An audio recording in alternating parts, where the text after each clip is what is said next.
Tal trabajo satisface nuestros deseos, capitaliza nuestras habilidades singulares y utiliza nuestras áreas de conocimientos individuales. Pero esta relación es mucho más profunda, llega hasta nuestra misma identidad, cómo somos y qué somos, a la estructura y componentes mismos de nuestra naturaleza.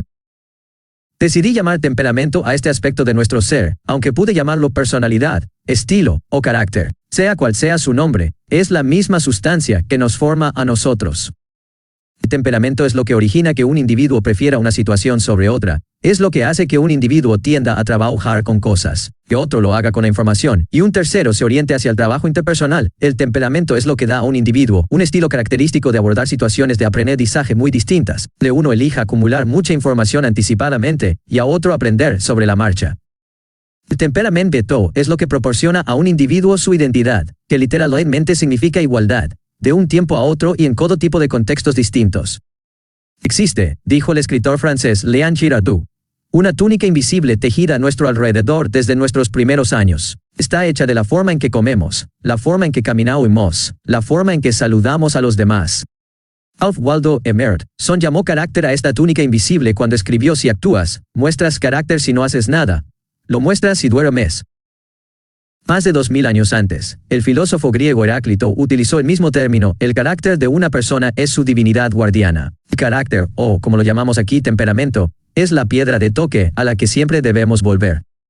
Esta es ciertamente un tipo de guardián, porque libera enorme energía cuando estamos alineados con ella, pero retiene la mayoría de nuestras fuerzas cuando la contravenimos.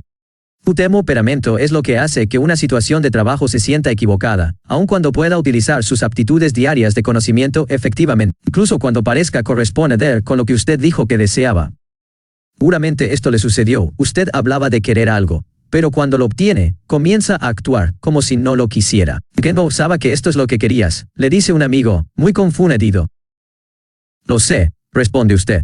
Lo quiero, pero no lo siento adecuado. Las organizaciones toman en serio el temperamento. En el artículo sobre los abogados que cambiaron de carrera mencionado en el capítulo anterior, también se alude a la importancia del temperamento. Afirma que los consultores descubren abogados que con frecuencia son demasiado competitivos con sus colegas para trabajar bien en equipo, o que no son muy aptos para trabajos de administración general, pero son excelentes contribuidores individuales para trabajos basados en proyectos o de consultoría, donde se sienten a sus anchas. En otras palabras, el temperamento que hizo exitosa a una persona en un empleo puede resultar una desventaja en otro, aunque puede ser un don en una situación basada en algún proyecto.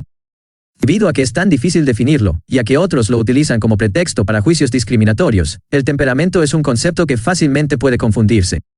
Piense en el gerente que rechaza a alguien con estos pretextos: ella no es la persona adecuada para nosotros, no tiene lugar aquí. Su estilo no es el adecuado.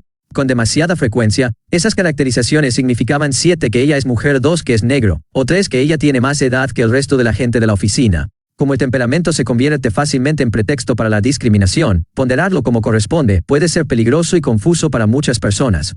Pero el temperamento es una parte legítima y de importancia crítica de las cualidades de una persona, porque representa la forma en que su corazón puede comprometerse con algún trabajo.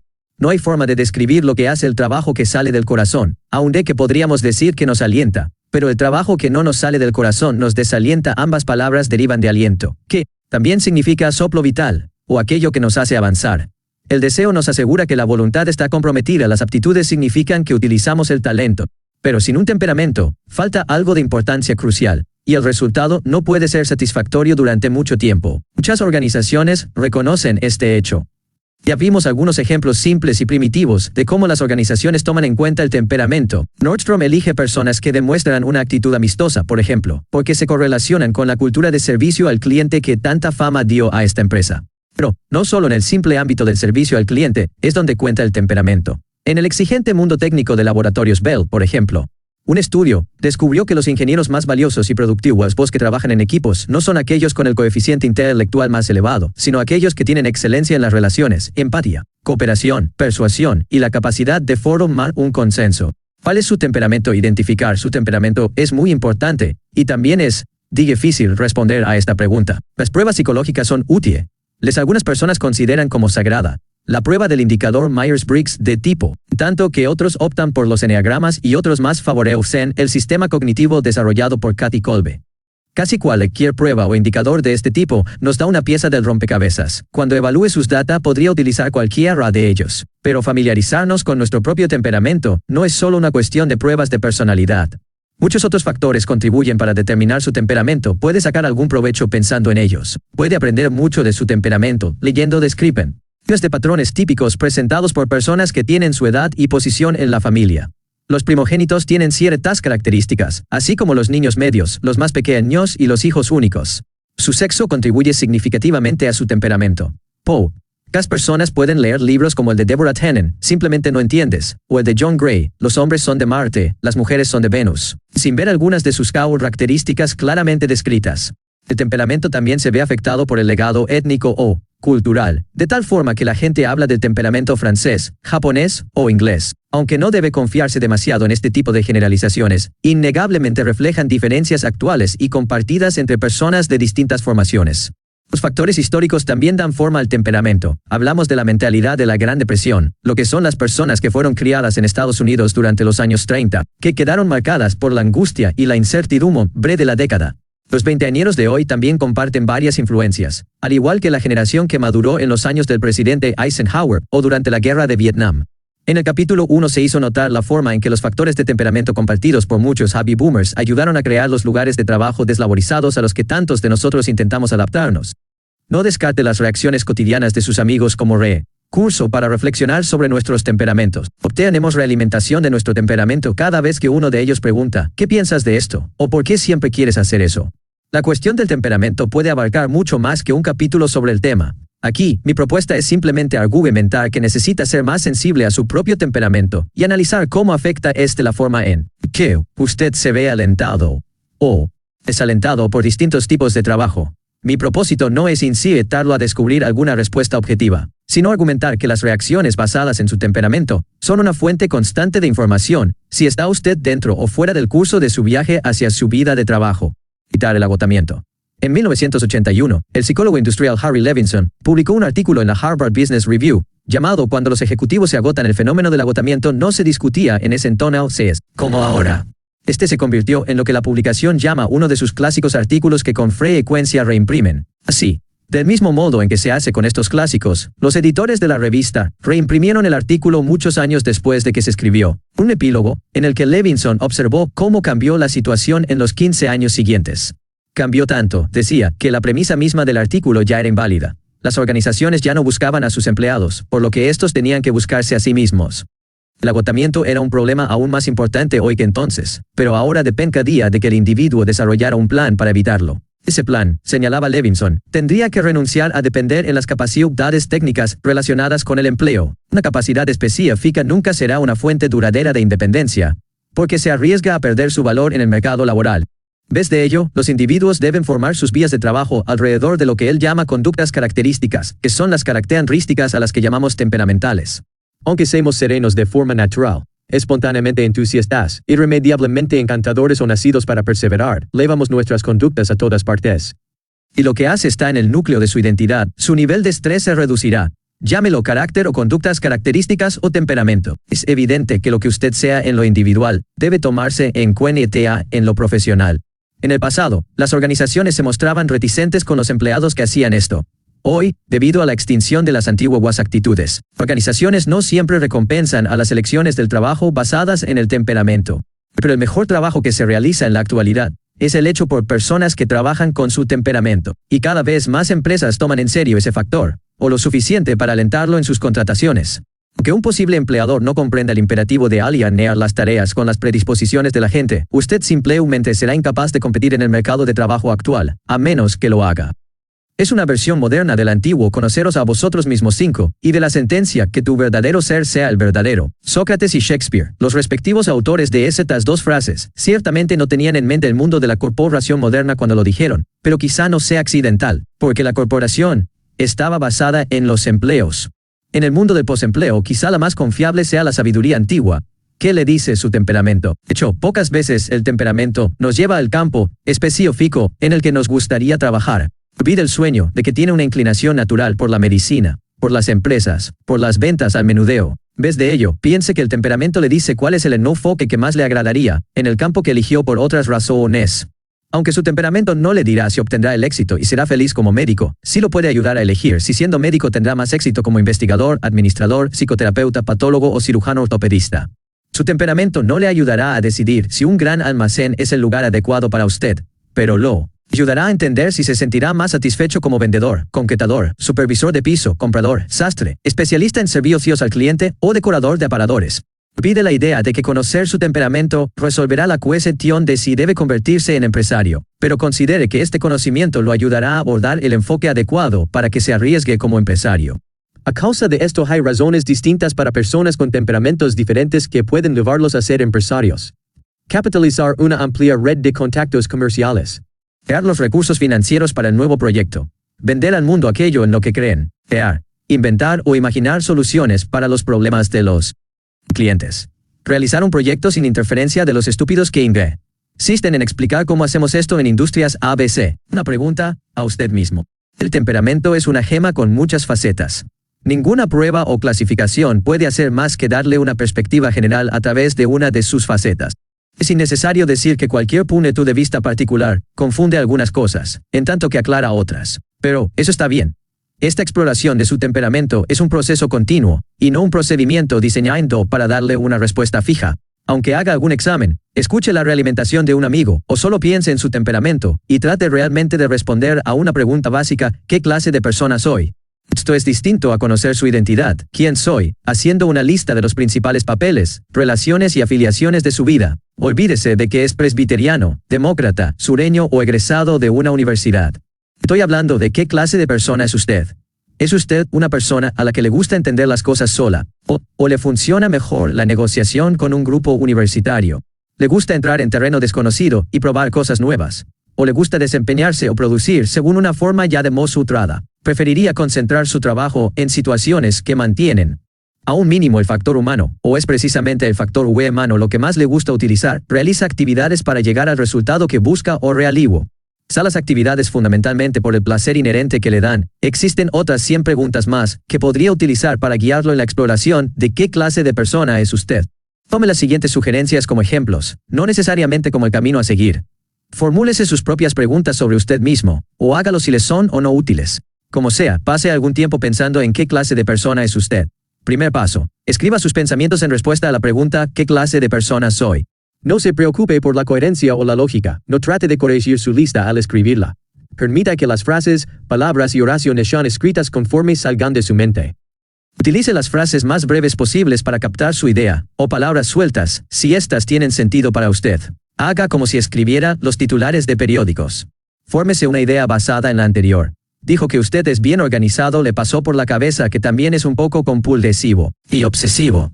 Aun cuando utilizó esa palabra en la terrible discusión que tuvo con su hermana. Escriba todo, permita que se desarrolle en esta actividad la asociación libre, para que escriba todo lo que piense, y utilice todo lo que escriba como trampolín para pensar más. Continúe sin forzar artificialmente el proceso. Si no está de humor, déjelo y reanúdelo después. Pero si odia este ejercicio, escriba: soy el tipo de persona que detesta ejercicios como estos.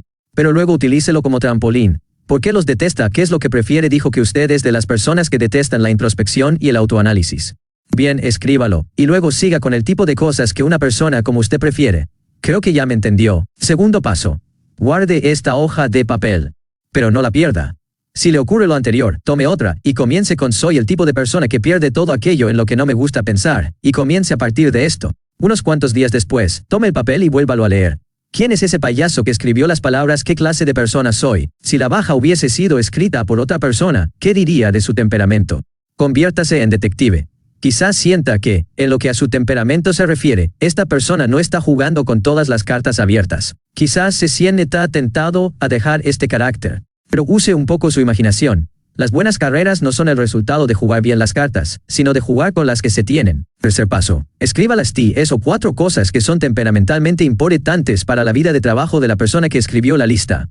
No trate de obtener ideas sobre el trabajo mismo, sino las cualidades del trabajo y la situación que coincidirían o irían con la naturaleza de esta persona. Recuerde, no existe una persona sin temperamento, o que sea temperamentalmente inválida. Toda característica negativa tiene su buen lado. La persona desorganizada puede tener un lado creativo y caprichoso.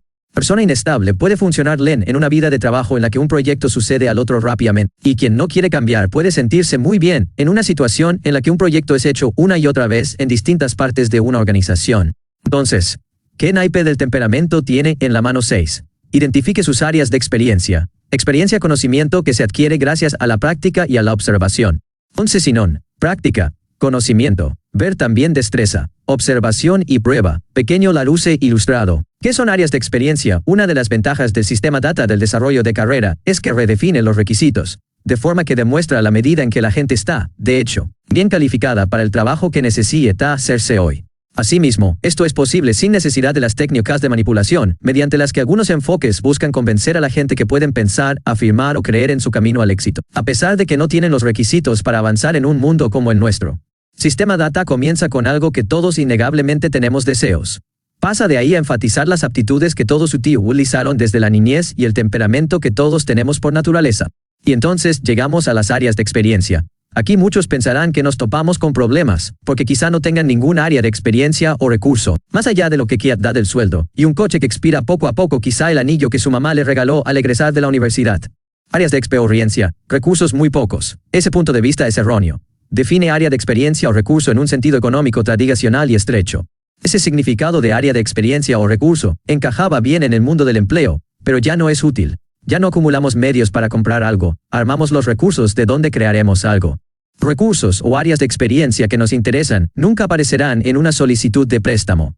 Son aspectos de usted, de su situación o la historia de su vida que podría utilizar en su provecho en el mercado de trabajo actual. Estas cosas son distintas de los recursos tradicionales, en el sentido de que su valor depende de la situación. Una casa de $45,000 es un recurso líquido, y vale eso sin importar qué se quiera hacer con el dinero. Pero, los aspectos de historia de su vida, sus áreas de experiencia, pueden no valer nada en una situación, y todo en otra. Hace una década, Amy Quirk era administradora de un hospital, y Eric Weiss era residente médico. Si les hubiese preguntado sobre sus áreas de experiencia o recursos ocasionalmente relevantes, ellos habrían tenido mucho de qué hablar, pero su experiencia y pasión por el kayak extremo, es decir, remo, en situaciones peligrosas, no aparecería en la lista. Después de todo, eran personas en el ramo médico, no deportistas profesionales. Pero su pasatiempo era un recurso o área de experiencia que les dio el conocimiento de un nicho que necesitaba un producto. Así pues, su formación académica les proporcionó los conocimientos necesarios para entrar. Entonces, comenzaron a producir estuches médicos de emergencia para deportistas y aventureros. Su línea de productos abarca ahora 60 tipos de juegos de primeros auxilios, de un modelo económico de $6 a una versión de $400 para grupos de paramédicos. Imagine, por ejemplo, que busca trabajo en dos compañías distintas. La primera es una empresa tradicional que sigue contratando con base en el sistema de la educación, la experiencia y las recomendaciones. Usted llena la solicitud, y luego es entrevistado por alguien del departamento de personal. El entrevistador quiere saber en qué clase de compañías trabajó, eran empresas buenas, ese puesto tuvo, y cuánto tiempo pasó en cada uno de ellos, quiénes eran sus supervisores, y cuáles sus números de teléfono y además cuántos años de escolaridad tuvo, y sobre qué tema hizo su doctorado. Ahora imagine que la otra empresa es Microsoft. Entra a su entrevista y se da cuenta que en realidad se trata de varias conversaciones con personas de distintos niveles, trabajadores reales, pero nadie del departamento de personal. El último es un tipo en mangas de camisa, pero en realidad está tomando asiento cuando se da cuenta que se presentó como Bill Gates. Sí, como muchas personas que dirigen organizaciones deslaborizadas, el director general de Microsoft participa en el proceso de contratación y hace toda clase de preguntas. ¿Qué le emociona?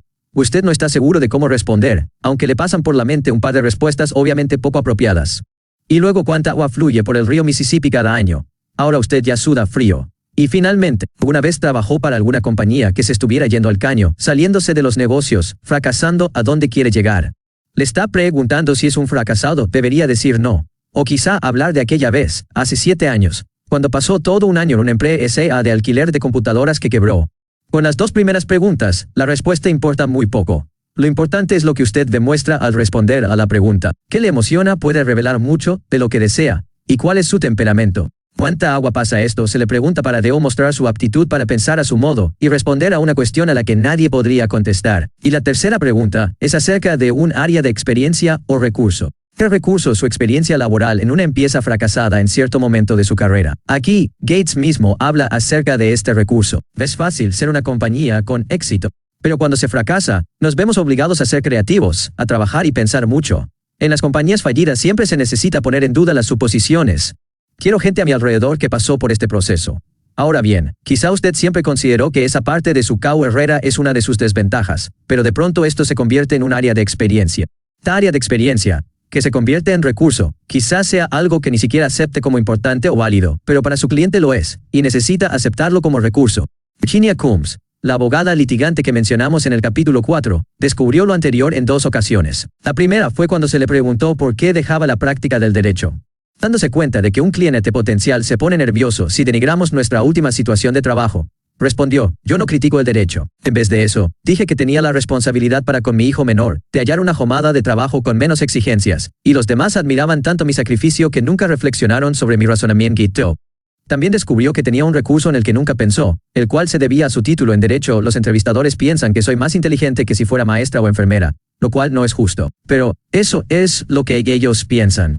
Sí, realmente hablaba en serio cuando definí un área de experiencia o recurso como cualquier aspecto de usted, su situación o la historia de su vida que podría utilizar en el provecho del mercado de trabajo actual. Por ello dije que no había forma de darle una lista de recursos posibles para que usted pudiera marcar los suyos. La lista sería más extensa que este libro. Tendría que ser actualizada diariamente con los descubrimientos que todos hacen cuando se reubican, para aprovechar las oportunidades que crea el gran cambio en el mercado de trabajo. De actualidad. Usted tiene un trillion de recursos. Cada conocimiento que tenga es un área de experiencia o recurso, como también lo es conocer relativamente bien cualquier campo de conocimientos. Quizá no lo use para resolver acertijos, quizá ni siquiera tenga la oportunidad de presumirlo, pero saber algo, entender cómo funciona, reconocer un padrón de ideas porque los vio. Antes estos serían recursos en la situación adecuada. Tenga en mente la naturaleza situacional de los recursos y las áreas de experiencia. No son lo que afirman ser las tarjetas de crédito, que se aceptan en todas partes. Habilidades. Sus habilidades especializadas son recursos o áreas de conocimientos. Ver trabajar con el lenguaje de computación C podría ser un área de experiencia ante Microsoft. Una institución de investigaciones en donde trabajaba mi hija, ser hábil con un lector de código de barras, una variante manual de los artefactos electrónicos que se usan en las cajas de los supermercados. Era una habilidad tan esencial que la gente que trabajaba ahí se olvidó de las investigaciones hasta que aprendieron a usarla. Momento, quizá diga usted, me dijiste que me olvidara de toda clase de habilidades cuando hablábamos de aptitudes, y que más bien me concentrara en cosas más básicas que puedo hacer desde que era niño. Así es. Las aptitudes que lo harán ser contratado son las cosas que nos hacen productivos, las cosas que nos permiten resolver problemas, las cosas que permiten a un equipo funcionar mejor porque participamos en él. Pero las organizaciones también buscan áreas de experiencia, y las habilidades técnicas son definitivamente recursos. Ahora comience a examinar sus recursos potenciales. Digamos que usted aprendió tagalo cuando se preparaba una misión de los cuerpos de paz. Área de experiencia. ¿Y qué hay de la simple contabilidad que aprendió durante un empleo que tuvo en el verano, siendo estudiante? Y las horas de vuelo que tuvo durante su desafortunado sueño de preparatoria, de ser piloto comercial. ¿Y qué pasaría si se propusiera como asistente de un director general, a quien le gusta pilotear su propio avión? Piense que estas habilidades deban ser insólitas o complejas. Supongo que las 2 habilidades que utilicé con más frecuencia, desde el punto de vista profesional, fueron 2 que no quise adquirir, y que ciertamente no me gustó aprender: mecanografía y oratoria. En estos momentos estoy mecanografiando ante mi computadora. Utilicé esta habilidad casi diariamente desde que comencé a ganarme la vida. Un principio la utilicé como maestro, y luego, cuando comencé mi propio negocio, seguí usándola, porque no podía darme el lujo de contratar a alguien que lo hiciera por mí. Ahora, ya no puedo escribir si no es en la computadora. Puesto que este es mi 9º libro, me veo en la obligación de decir que aprender mecanografía hizo posible mi vida deslaborizada. Mi vida profesional como consultor y capacitador también depende de las cosas que aprendí en ese tonto curso de oratoria de preparatoria. No quería tomarlo. Tuve depresiones cada vez que se me pedía dar un discurso y ataques de angustia cuando estaba frente al grupo mientras discutían qué tema darme para un discurso extemporáneo. Ya saben, aquellos que comienzan cuando el maestro dice: 3, 2, 1, el señor Bridges nos hablará hoy de Derivai 2 de la madera. Pero ahora pronuncio 50 discursos al año. 1. Títulos y credenciales. En el capítulo 2 dije que actualmente la educación, la experiencia y las recomendaciones ya no tienen validez, pero exageré un poco. Su título universitario no será en vano, especialmente si le ayuda a Oboe a tener una credencial. De hecho, este puede ser el recurso sin el cual no podría llegar a ningún trabajo que buscara. Pero aún así, tendrá que convertirlo en producto para algún mercado. La tercera parte, hablaremos del producto. Lo que quiero decir aquí es que no debe decidir automáticamente que necesitará volver a la universidad y prepararse para el mundo deslaborizado. Mucha gente a la que le va muy bien sin tener otra preparación o capacitación que la que usted tiene. Y hay muchas personas a quienes les va muy mal con mucha más educación de la que usted posiblemente podría tener, personas que no entienden lo que está sucediendo y que siguen murmurando "heme aquí, con una maestría en economía, y necesito ser chofer de taxi para llevar comida a mi casa". Lo que estas personas no entienden es que iOS, cambios a los que llamamos deslaborización, significan que la educación ya no nos proporciona una ventaja automática. Actualmente sus beneficios son provisionales, es decir, los beneficios dependen de la existencia de un objetivo o propósito para el que sea relevante la educación en cuestión. Esto es un enorme cambio, y no precisamente positivo. Cuando vemos a la educación simplemente como una parte del proceso de crecimiento y maduración, todos aprendemos muchas cosas que solo después resultan relevantes. Si el propósito de la educación cambia, seguiremos teniendo el respaldo del conocimiento para hacer algo que entonces no soñábamos hacer. Un ejemplo personal: cuando ingresé a la universidad, el latín era una parte convencional del programa propedéutico. Aunque yo no podía entender qué propósito había en estudiar durante 4 años el latín, desde entonces produjo una enorme diferencia en mi carrera. El latín me enseñó cómo se desarrolla un lenguaje con el paso del tiempo. Cuando discutí el significado de alentar en el capítulo 5, me estaba basando en esta formación. Me basé en esa formación cuando indiqué en mi libro Job Shift, el extraño desarrollo de la palabra cob. 1. Una palabra celta que designa la boca, o gob, algo que se tiene en la boca. 2. Luego se aplicó a un montón, o pila de cualquier cosa. 3. Luego se transfirió a cualquier cosa que se hiciera con ese montón, o pila de cosas. 4. Cualquier clase de labor. Es ahí donde las cosas estaban al iniciarse la era industrial. Un empleado se contrataba para hacer una labor en particular. Solo después de 1800 la palabra JB, o empleo, tiene el significado que hoy le damos. El mundo en el que existían empleos había muchas cosas positivas, y esperábamos que nuestra educación nos preparara para ello. Actualmente, muchas de las personas a quienes les fue bien en ese mundo se sienten tristes, confundidas y francamente amargadas por su desaparición. Pero en ese mundo también había cosas desagradables. Una de ellas era que si los recursos o valores de su familia no le permitían obtener una formación académica siendo joven, entonces estaba en una verdadera desventaja. Si este fue su caso, entonces le parecerá que el mundo deslaborizado es, comparativamente, un mundo lleno de oportunidades. Todos necesitaremos reunir lo que podamos ofrecer con nuestros data, y la educación per se ya no es un boleto para la fiesta. La educación sigue otorgando beneficios, puede darle su propio equivalente de mi mecanografía, mi oratoria y mi latín, puede presentarlo ante su futura pareja, o la persona que le invite a comenzar una nueva empresa, puede incluso capacitarlo en un campo que no utilizó en su carrera. Y no debemos pasar por alto su valor de relaciones públicas. Yo podría seguir haciendo lo que hago en la actualidad profesionalmente sin mis 3 títulos universitarios, pero me engañaría si fingiera que tengo en mi campo la misma credibilidad sin estos títulos. Debo admitir que aparecen en mi currículum, pero con frecuencia me siento como un impostor, puesto que la educación no me preparó para mi carrera actual. La educación es un recurso, pero también muchas otras cosas. Posiblemente ya conoce el viejo argumento de que una educación universitaria vale lo invertido, porque aquellos con títulos universitarios ganan mucho más durante sus vidas, que aquellos que no los tienen, aproximadamente $600,000. Y bien, es verdad, pero $600,000 no son cualquier cosa, aunque también es verdad que si tomara el dinero que cuesta obtener el título y lo invirtiera en bonos, terminaría con mucho más dinero al final de su carrera. No le estoy incitando a que se olvide de las universidades. Primero que nada, es difícil obtener en otra parte las habilidades básicas que se necesitan. Por otro lado, la educación superior puede abrirle los ojos a posibilidades que de otro modo no podría captar, y aun de que esto quizá no sea importante en su lista de pendientes, puede ser una persona mucho más interesante tanto para usted mismo como para los demás. Y esa cualidad es un verdadero recurso. Simplemente estoy diciendo que, como área de experiencia, la educación es útil solo cuando es útil. De manera similar, tener liquidez en casa es útil si quiere tomar un préstamo e iniciar una empresa, o para sostener a su familia durante un tiempo, pero no muy útil si trata de convencer a una empresa para que lo acepten como solución a su actual problema con las quejas de los clientes. Evaluación de cualquier recurso necesita tener cuando menos una idea general de lo que trata de hacer en su mercado, con los data que conoce, experiencias. Ocasionalmente, desde luego, existen algunas áreas de conocimiento que son poco comunes para no ser puntos iniciales en sus planes, como medir 2.10 minutos y ser muy coordinado, o hablar fluidamente el idioma de una importante nación emergente, o ser propietario de un proceso rápido y económico para desalinizar agua de mar. Aunque no tengo ese tipo de áreas de experiencia, tuve que buscar en otras partes cuando me dispuse a dejar el magisterio. Supongo que usted hará lo mismo. Al iniciar mi propia microempresa, me obsesionaba el hecho de que, a excepción del trabajo durante las vacaciones y 2 años como abastecedor en el ejército, no tenía ninguna otra experiencia, además de la enseñanza. Era un círculo vicioso. Quería dejar el magisterio, pero en mi currículum quedaba claro que era un maestro bien calificado, es decir, en términos de empleo.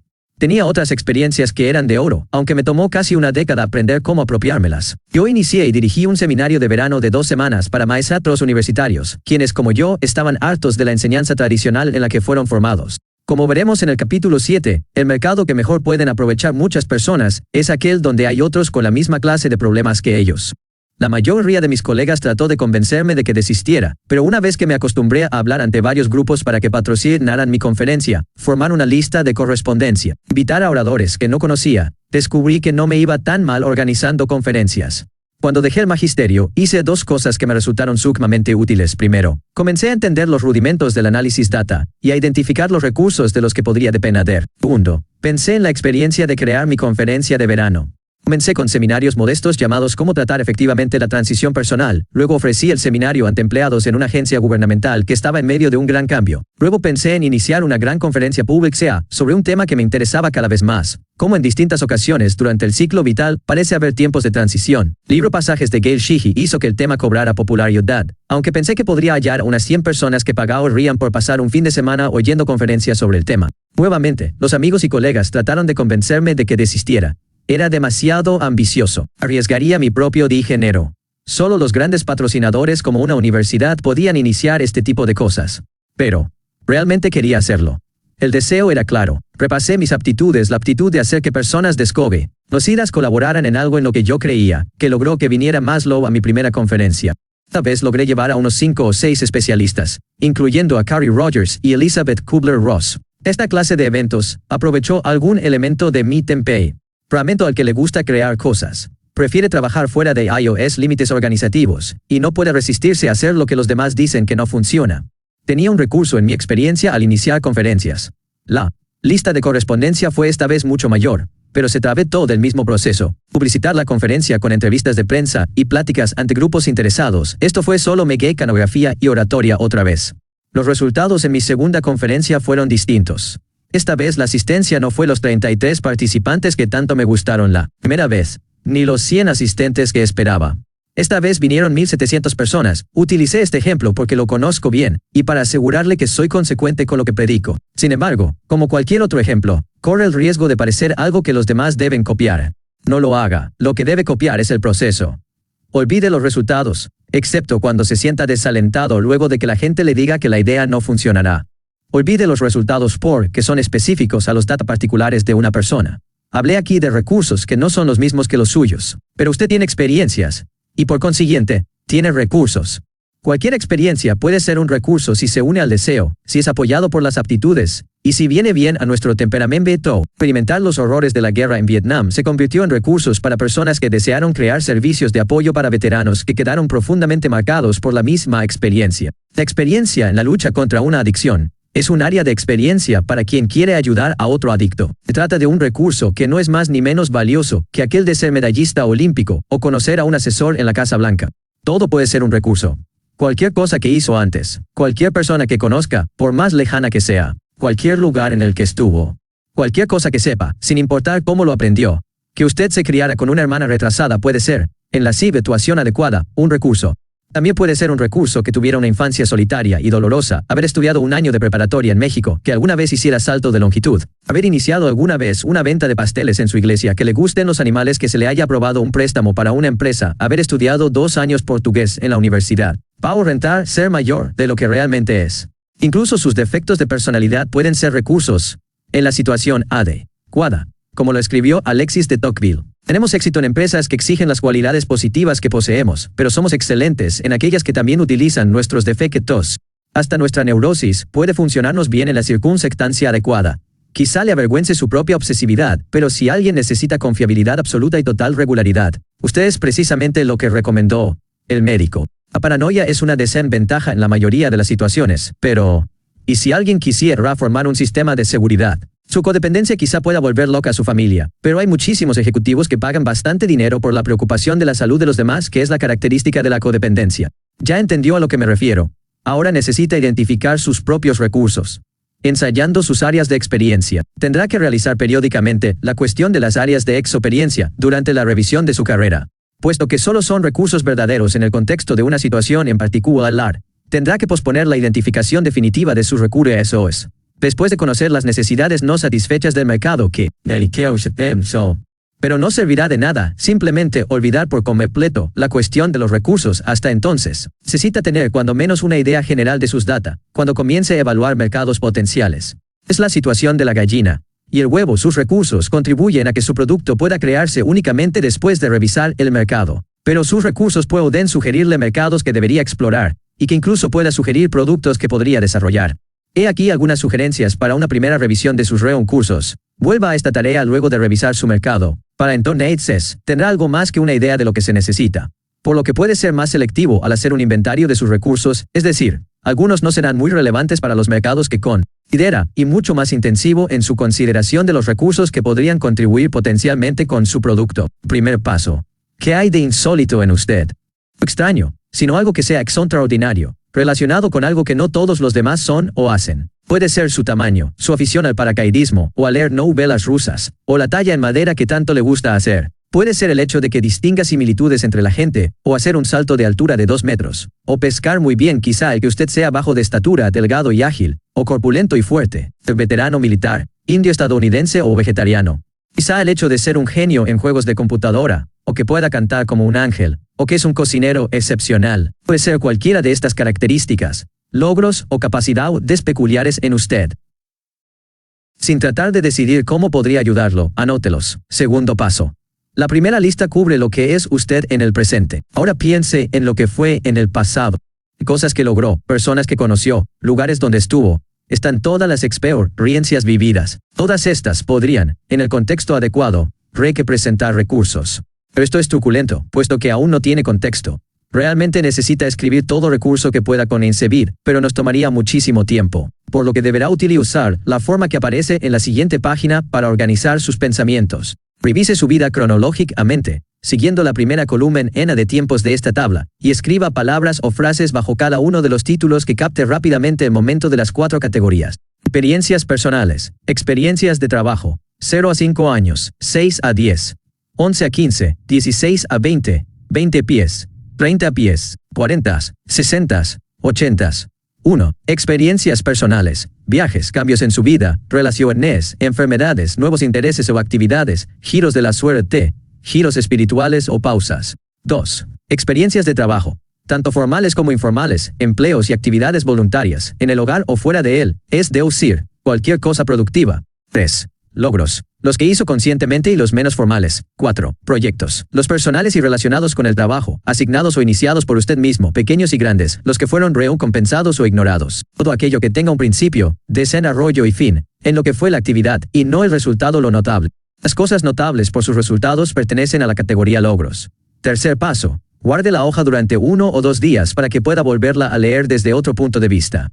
Luego revísela lentamente. Saboree y considere lo que escribió en cada recuadro. Cada una de estas entradas es un recurso. Necesita pulirlo, eliminar el contenido incidental o superficial y encontrar el recurso que hay. Por ejemplo, pasó un semestre en la Facultad de Comercio, pero desertó esa experiencia abreviada. Quizá le dio un conocimiento administrativo más formal que la mayoría de las personas de su ramo. Pasó cada fin de semana, durante varios meses, trabajando para una campaña política, sin importar si tuvo éxito o no. Ese proyecto quizá lo dejó con habilidades, experiencias o contactos que podrían ser recursos. En algunos casos, el recurso no será gran cosa, pero en otros será sumamente significativo. Su labor es convertir la situación y los eventos en una experiencia de aprendizaje que podría aplicar a otras circunstancias y contextos distintos. Esto tomará algún tiempo. No es precisamente un procedimiento formal, sino más bien una reflexión guiada. Mantenga una lista de sus descubrimientos con referencias en la gráfica cronológica para poder reflexionar posteriormente. Cuarto paso. Vuelva a la tabla cronológica y pregúntese si no contiene alguna información sobre el resto de sus data. ¿Qué deseos aparecen en la lista que aún siga teniendo?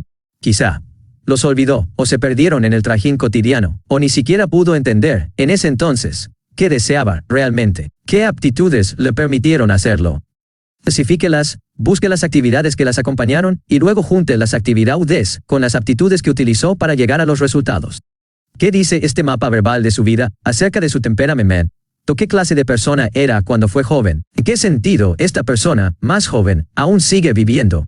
¿Cuál es la naturaleza, el estilo, el componente, el temperamento de esa persona más joven? Cualquier descubrimiento que aquí haga deberá llevarse al lugar apropiado del libro y añadirse a lo que aprendió de sus deseos, aptitudes y temperamento. Quinto paso. A continuación, ofrezco una lista de clientes hipotéticos a los que su microempresa podría servir, si tan solo pudiera identificar cuáles son los recursos que cada uno necesita. Utilice estos ejemplos para estimular su reflexión de lo que hay en su pasado y que podría convertirse en un recurso para su futuro. A la empresa Brut Beer, fabricante de cerveza de raíz, quiere expandir su mercado. La compañía quedó fuera de las principales cadenas restauranteras, que ya tienen a sus propios proveedores. 130. B. Terry L. Jefferson quiere elegirse para el Congreso. Jefferson, aunque es un activista brillante, lúcido y comprometido, y usted concuerda con sus posiciones, no es visto por el público como un candidato serio. Su vecino le habla de noticias perturbadoras debido a recorra test presupuestales. Dentro de 3 meses, el programa de guarderías públicas no tendrá suficiente dinero para pagar a su personal. Sexto paso. Repase los ejercicios anteriores con su pareja, parientes o amistades. Idealmente, esta persona debe ser alguien que lo conoce desde hace algún tiempo o que conoce su pasado. Explíquele la idea de los recursos y pídale que le ayude a identificar los suyos, o cada uno de ustedes podría ayudar al otro a identificar los recursos de cada cual. Con frecuencia, no reconocemos nuestros propios recursos con la misma facilidad con que lo hacen los demás. Tercera parte. Convierta sus data en un producto. Descubra el mayor problema que su empleador tiene y para el que usted y sus habilidades son la solución. Robert Horton, contratador ejecutivo. Esta parte del libro lo ayudará a desarrollar productos para usted, S.A. Pero antes de que comience a pensar en los productos, necesita determinar las necesidades insatisfechas que confrontará. Esto será el tema del capítulo 7. Busque su oportunidad cuando decida quiénes serán sus clientes y cuáles son sus verdaderas necesidades. Entonces, hablaremos del producto que les venderá y la empresa en la que se desempeñará. Expresarlo en esta secuencia es la única forma de aprender a hacerlo, pero en realidad es más bien un círculo que comienza en alguna parte y donde todo desemboca en lo demás. Sus data no tienen ningún sentido sin una situación específica, y esta es irrelevante si no tiene los data apropiados para responder ante ella. Quizá, cuando tengamos todo este material en la supercarretera de la información, podrá comenzar en cualquier parte y seguir los elementos en el orden que desee. Por lo pronto este es un libro y estamos en su formato lineal. 7.